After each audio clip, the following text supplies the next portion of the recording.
Bismillahirrahmanirrahim. Assalamu alaikum. Welcome to Newsroom. I'm your host, Khalid. But today is the 25th of November 2021. These are the stories that will be under discussion during the course of today's show. We'll begin, ladies and gentlemen, with the day of elimination of violence against women and the beginning of the 16 days of activism that will culminate on the 10th of next month, that is December, which will also be the International Human Rights Day. This day is very important and it has been celebrated since the last couple of years. What is the importance of eliminating violence against women, against girls, whether it be exaggerated or aggravated because of COVID-19 and other societal factors? This is something that we need to look into and really ponder into to find a solution before it's way too late. This is going to be our first segment. Our second segment, ladies and gentlemen, is going to talk about climate change. Now, climate change is something also that is extremely important. And now, since the couple of days and maybe a couple of weeks even, this region, whether it be New Delhi, across the border, in Lahore, in Pakistan, have been engulfed in thick smog. It is causing a lot of issues, whether it be physical, whether it be psychological, but mostly because of this smog, it is causing pollution to a levels not seen before in Pakistan. What do we need to do? There are certain measures that have been taken by the government of Punjab. We'll be talking about that in our second segment.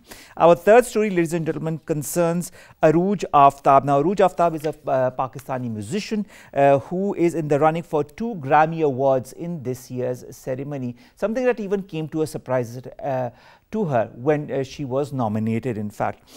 These Grammy Awards are set to be held in the month of January 2022, and of course we couldn't be prouder of the fact that we have another Pakistani musician who is being celebrated across the world.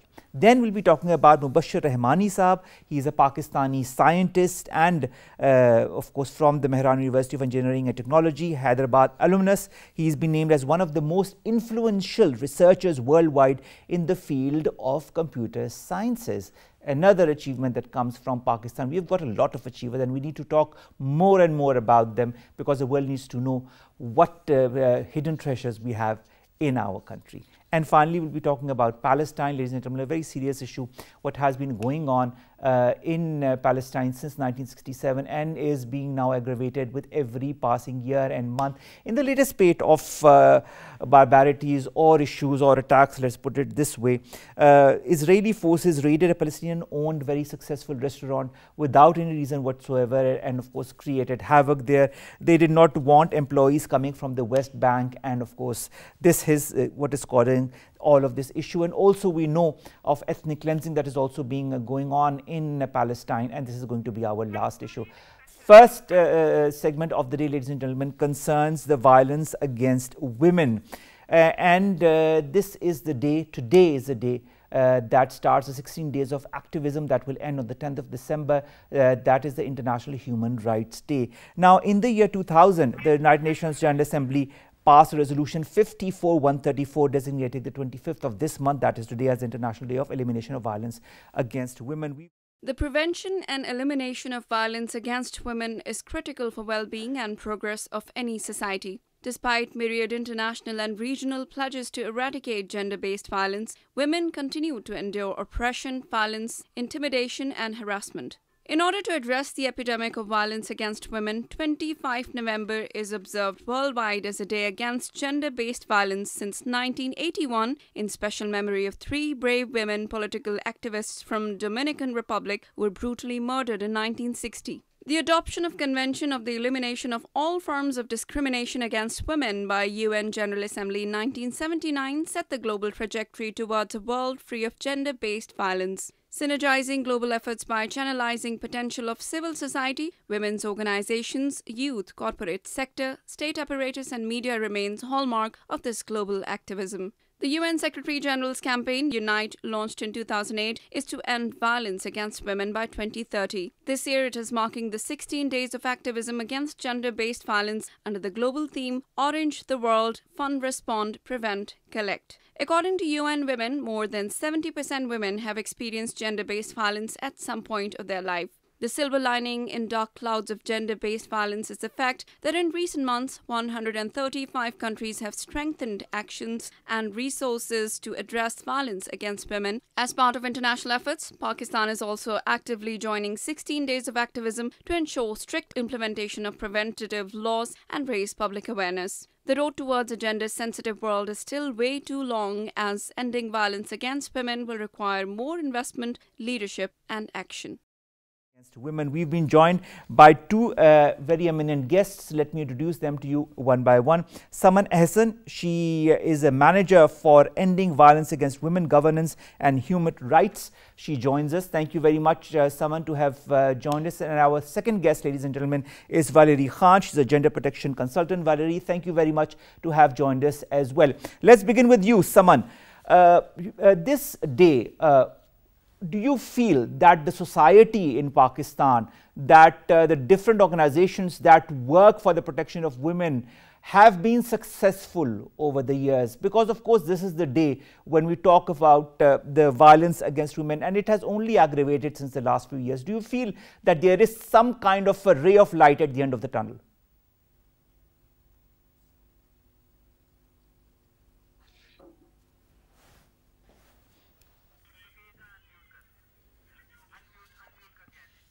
Could you kindly unmute your button, because we cannot hear you, Saman.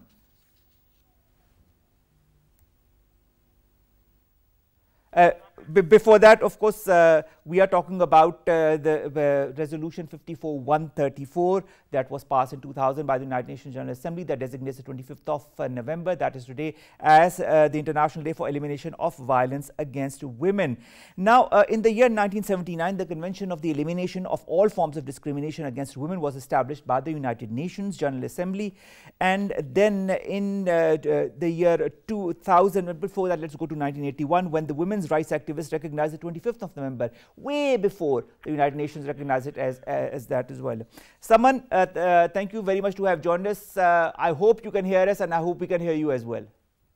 Hello, can you hear me now? Yes, we can hear you perfectly. Thank you very much, Saman, to have joined us.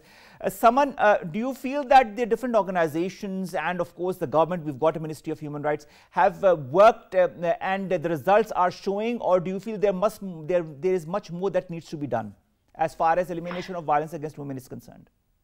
See, first of all, thank you for having me on this show. And I think violence against women is a huge issue and a challenge that is present all over the world. So there's no country that has completely been able to eradicate violence against women. And Pakistan, of course, is not any different from the rest of the world. In fact, the issue is quite serious in Pakistan. In spite of a lot of efforts and progress that has been made in recent years, a lot of laws have been reformed or enacted to address violence against women. And the government, the federal as well as provincial governments have taken a lot of steps, including setting up helplines, shelters, and other services for responding to violence. But this is something that will take a long time to change. And we feel that there is a lot of momentum that has gone into it. And each year, we feel that the momentum is increasing more. There is greater awareness.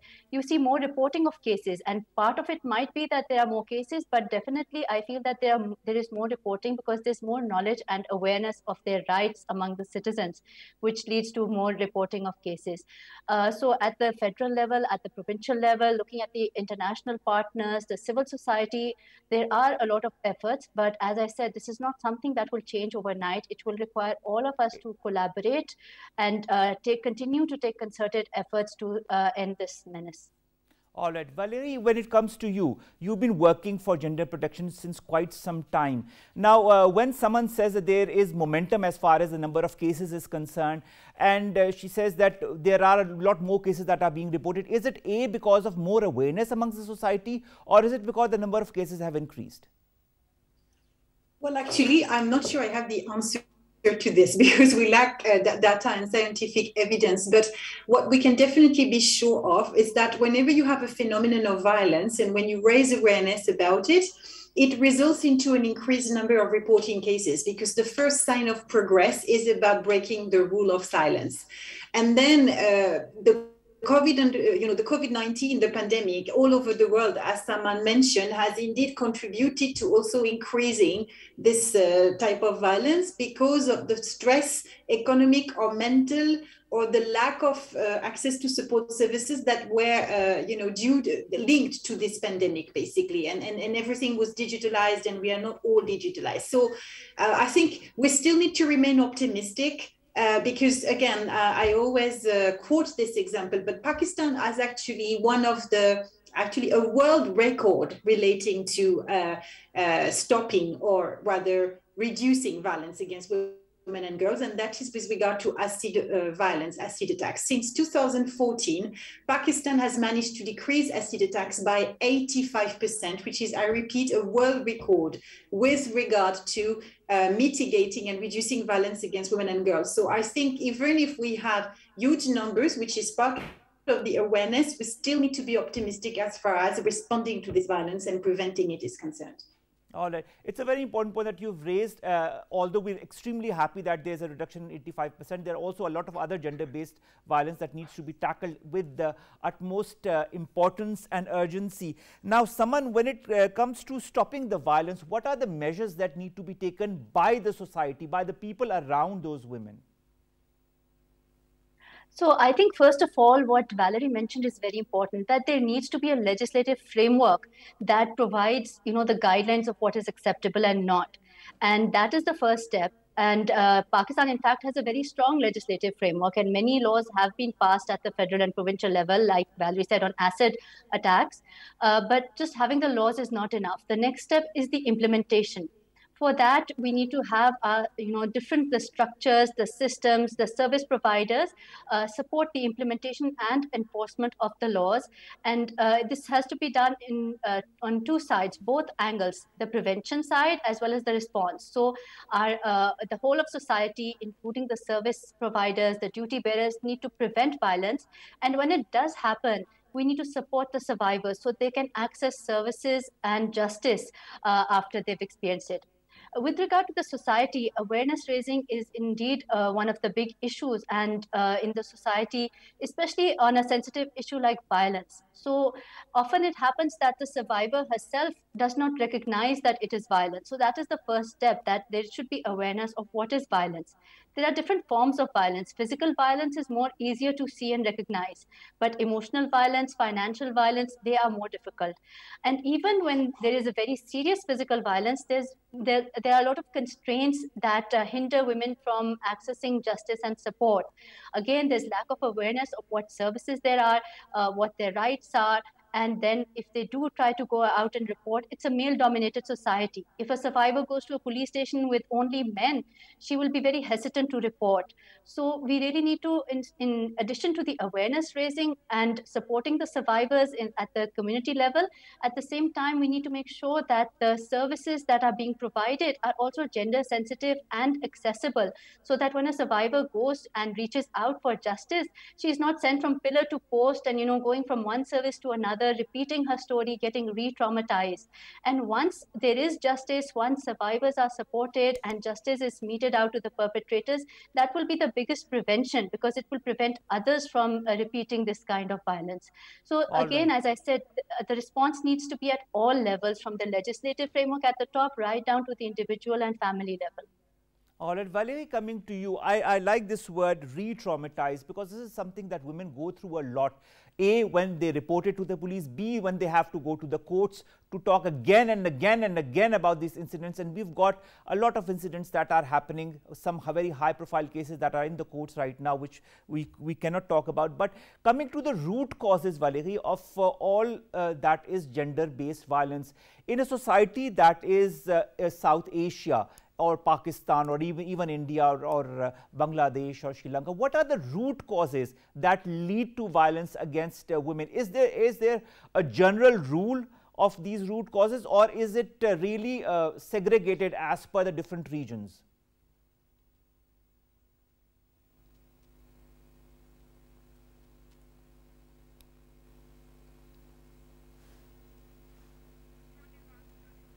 All right, Valerie, I cannot hear you properly. I can see you, but I can't hear you.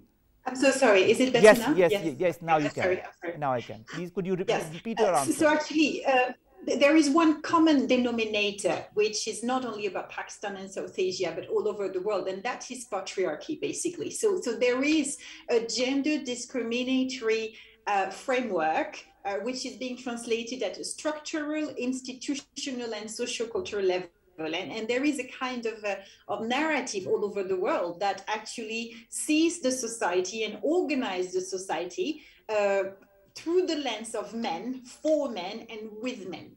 So that's one reality, and that means that, you know, the women are a bit left aside, not a bit, are left aside. But I think this patriarchal structure is increasingly being challenged, and then you also have harmful traditional practices, and in the context of Pakistan, you also have distorted religious interpretation. You know, so for example, if we follow the practices of the Islamic jurisprudence. And the model, a lot of Muslim religious scholars have actually quoted the Holy Prophet Muhammad's behavior, which was not at all in favor of violence against women, you know, and we tend to forget this. So I think in the context of Pakistan, reconnecting with a progressive and enlightening, I would say, narrative, human rights-based narrative, which is based on Islamic jurisprudence, which is based on positive traditions,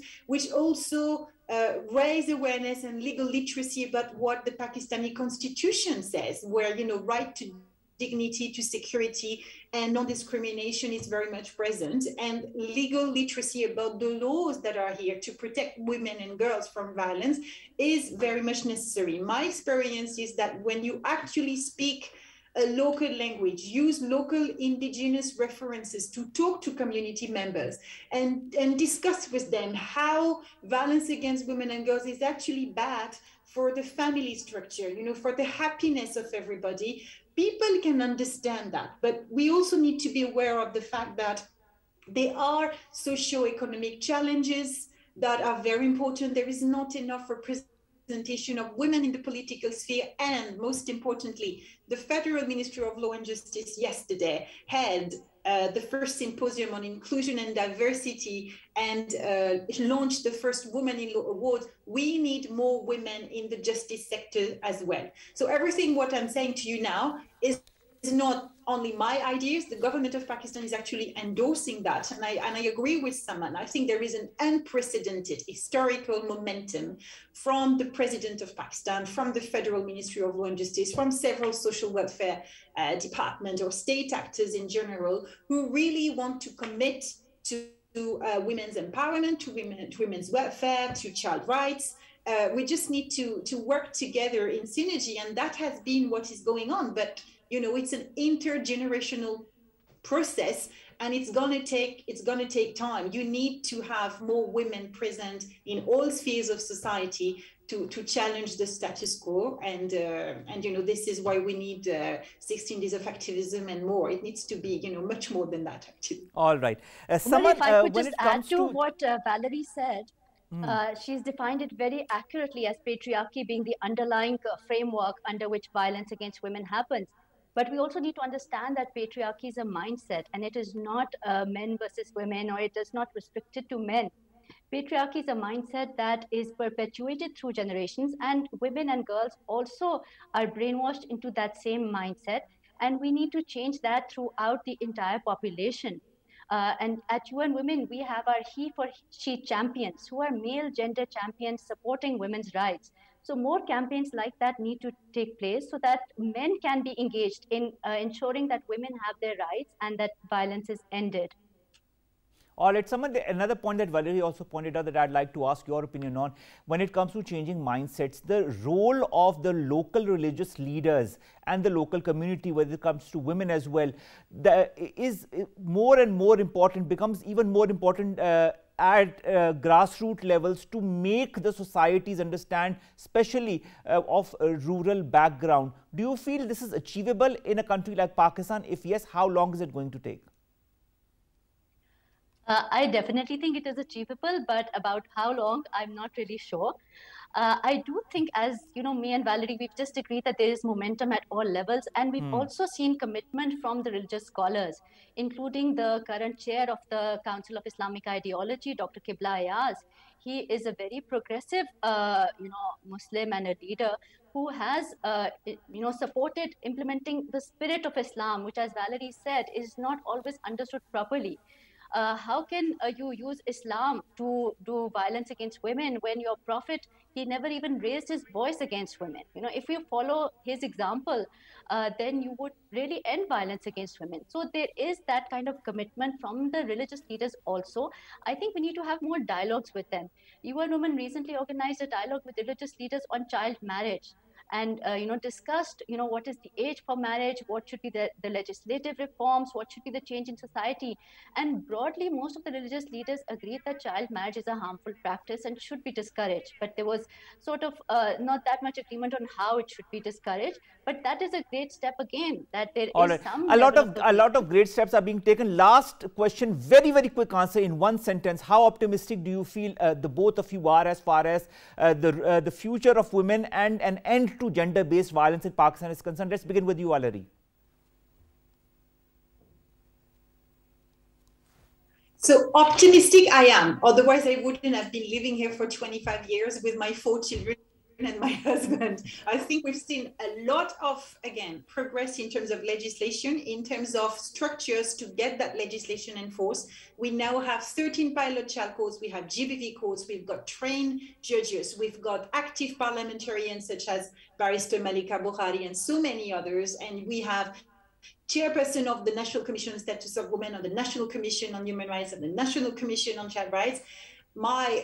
I think it's just about, we choose to see the glass half empty or half full. I choose to see half full, and I think we will make it, but it will take time. It's a time-taking process. We need to be realistic. All right, thank you. Saman, your take on this. Yes, I'm very optimistic also. I'd like to build upon what Valerie said. There's so many good stories coming out of Pakistan, and she mentioned quite a few, but one that you missed, Valerie, is an initiative that UN Women and Group Development Pakistan are supporting. It's a Gender Protection Unit in Islamabad. So there are lots of success stories. There's a Violence Against Women Center in Multan. There's so many examples that we can see, and the story is not as dark as we may find. There's so many rays of hope that we can see, and we have to spread them further in other areas of Pakistan. And if we keep doing this work, then I'm optimistic that we'll have a better country and a better world for women and girls. All right. Thank you very much to both the ladies, Saman Ahsan and Valerie Khan, to have joined us, to have talked about women, this International Day of Ending Violence Against Women, and how Pakistan is progressing towards ending that, and how we are moving along in the right direction. Might take some time, but there is definitely a light at the end of the tunnel. Our second segment, ladies and gentlemen, concerns climate change and anti-smog. But before that, we'll take a short break. Stay tuned.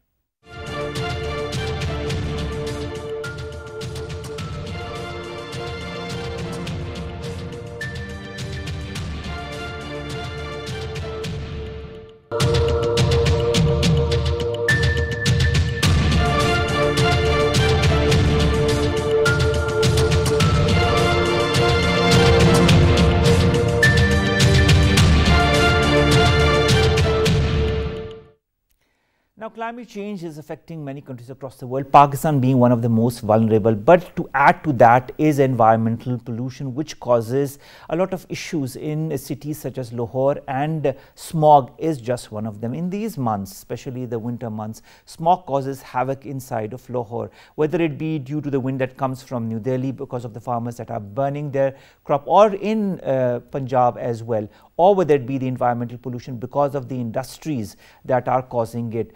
The government of Punjab has taken cognizance of that and is taking a lot of measures, including the anti-smog squads. 5 of them are now operating in Lahore. More in the following report.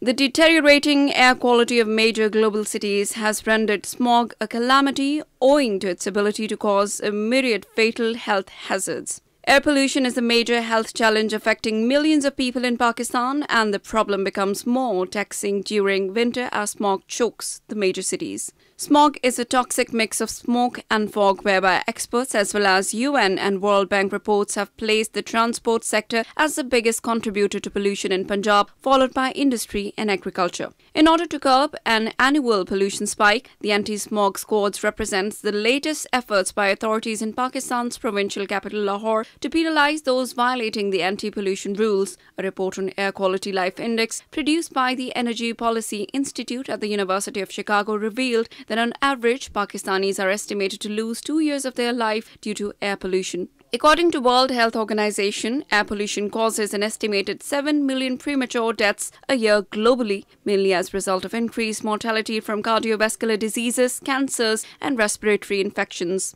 Air pollution is a silent killer, but there is a lack of awareness about this hazardous health challenge. It's high time for people to realize the seriousness of it, and without regional efforts, the issue of the smog cannot be tackled. As a way forward, the government has to improve fuel quality and shift to renewable energy and provide pollution control devices for the industries. Now, to talk more about environmental pollution, how it is affecting cities like Lahore and what the government is taking as measures in order to confront it, to stop it, we've been joined by Mohammad Ali Ijaz. He's a Deputy Director, Environment Protection Authority, Lahore. Thank you very much, sir, to have joined us. Sir, we've seen a lot of course, points that have been taken, a lot of measures that have been taken by the government of Punjab, and the anti-smog squads are just one of them. Do you feel controlling pollution in Lahore is an easy task? Well, it is an immense task. It's a regional phenomena. The whole region is affecting Lahore. The stubble burning in India is affecting us very adversely when they put fire on all their agriculture land. After that, the whole city is also a huge city with about 1.5 crore population, which is very highly intensity of population in Lahore. The industry is also an issue in Lahore. Traffic is the major contributor in local factors we see, and controlling of traffic is a major issue. Rickshaws and two-wheelers are major polluters in Lahore. That required a huge effort from government, as they are mostly a poor peoples that are operating rickshaws and two-wheelers, and government is always facing a trade-off between them, how to stop them. There is an economic effort when we are stopping them. Rickshaw, which is earning on daily basis, if we impound them, then they have to suffer, their family has to suffer. We have to give them a relaxation at some points. But government is trying to improve it by providing Euro 5 fuel, which will improve the air quality, as it is a low sulfur fuel.